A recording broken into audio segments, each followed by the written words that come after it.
Отеле во одбрана на името на 30 септември и се разбира многу други луѓе, навивачки групи, комити, чкембари, гемиджи и сите со ПИМ мерки така наречени, со месеци биле следени, прислушувани и снимани. Дури и да е со дозвола на истражен судија или веќе јас не знам процедурата како мора да има соодветна процедура во обвинителството за ПИМ мерки, ова навистина ми делува неверојатно геровски. Право на секого е да биде против или за референдумот. Тоа е политички реваншизам. Да, јас бев, како да кажем, шокиран, може би не толку шокиран, колку изненаден на некој начин, дека во 2018 година, те скоро, многу скоро, е заведена оперативна акција со сите нишани.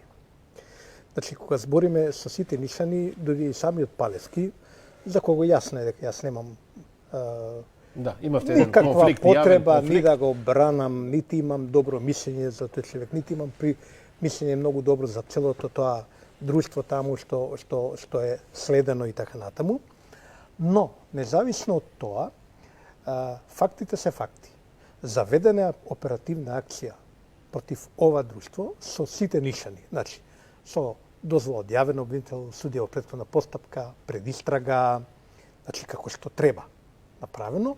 Или како што не треба, но законските претпоставки се остварени. Според законот како што треба, но со цел да се следи една група на, според мене, политички маргиналци, луѓе, кои тогашната власт, власта на Зоран Заев, ги доживува како атак врз власта, врз државата, и тоа од аспект на тероризам.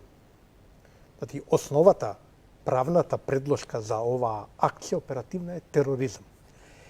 И после извесен период, до овој момент, практично никој од овие луѓе, што ги спомнав Палевски и што ги наредивте вие тука, никој од нив не е учесник на настаните од 27 април, никој не е обвинет осомничен за тероризам, предистрагата отворена, не затворена, луѓе воопште не знаат важат ПИМ мерките, не важат, оти кога се отворат, некој да ги прекине ПИМ мерките, препоставувам, не знам како е процедурата, но препоставувам дека мора да ги затвори. Буквално било можно, ова ми наликува на праксата од раните 90-ти години, кога службата за државна безбедност во Македонија тогашна беше практично продолжение на југословенската УДБА, нели, државна безбедност. И на ниво на методологија, идеологија и така натаму, таа функционираше така, дури и во независна Македонија во првите неколку години. Сеќавате на Дувла, аферите, Сина птица и така натаму, тоа се раните почетоци на 90-ти години. Младите веројатно тие не знаат за овие приказни. Не се пишуваат книги во Македонија, треба да се пишуваат книги малку повеќе да читаат. Но тоа беа таков тип на барок някакси, па се заведува акцијата, па се води, па има идеолошки основ, па има кривично правено. Неверојатно. У 2018 година... Десен екстремизам се спомнува, ако не се лажам и сега. Да, мислам дека таа формулација е неверојатно. Формулацијата мене беше тоа интересна. Тоа е тероризам и така натаму.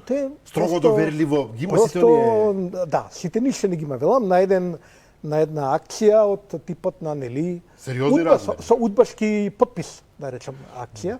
Тоа, јас лично не сум верувал, за разлика, например, од она прислушкување, масовно прислушкување, од каде што влечеше токсичен материјал Заев во неговите бомби и така натаму, каде што имаме она нова технологија, неконтролирано, колку може 30.000 на сат, тури 30.000 на сат се снимаат, без да се размисли кој ќе го селектира тоа, како тоа ќе се прави, нели? И затоа си имаме се нешто во тие бомби. Се нешто име, се излегуваат глупости и добри, и паметни работи се мешаат и така. Бидејќи селектирањето на правењето на анализи врз основа на тоа веројатно е сериозна работа за аналитичари, за луѓе што познаваат. И сега, за разлика од таа акција, овде ќе имаме строго, онака насочена акција со познати личности, а сите тие, каква е таа држава, каква е таа власт, што не може со едно ниво на нужна толеранција да издржи 10 политички маргиналци. Рече, добро, постојат и такви, нели? Како на индијанци. Сега мене ми повлекува две прашања. Што е толку страшно, да, мислам. Морам да Ако поставам. биле Палески, Солза Грчева и Сотри Костов и не знам кои тие што го растуриле, можеле да го растурат референдумот, а со тоа и државата или да ја спречат промената на името, не знам што веќе е во политичкиот подтекст на таа акција бойкотирам, ако тие можеле тоа да го направат и таква била државата, тогаш таа држава не е држава, како да кажам. Имаме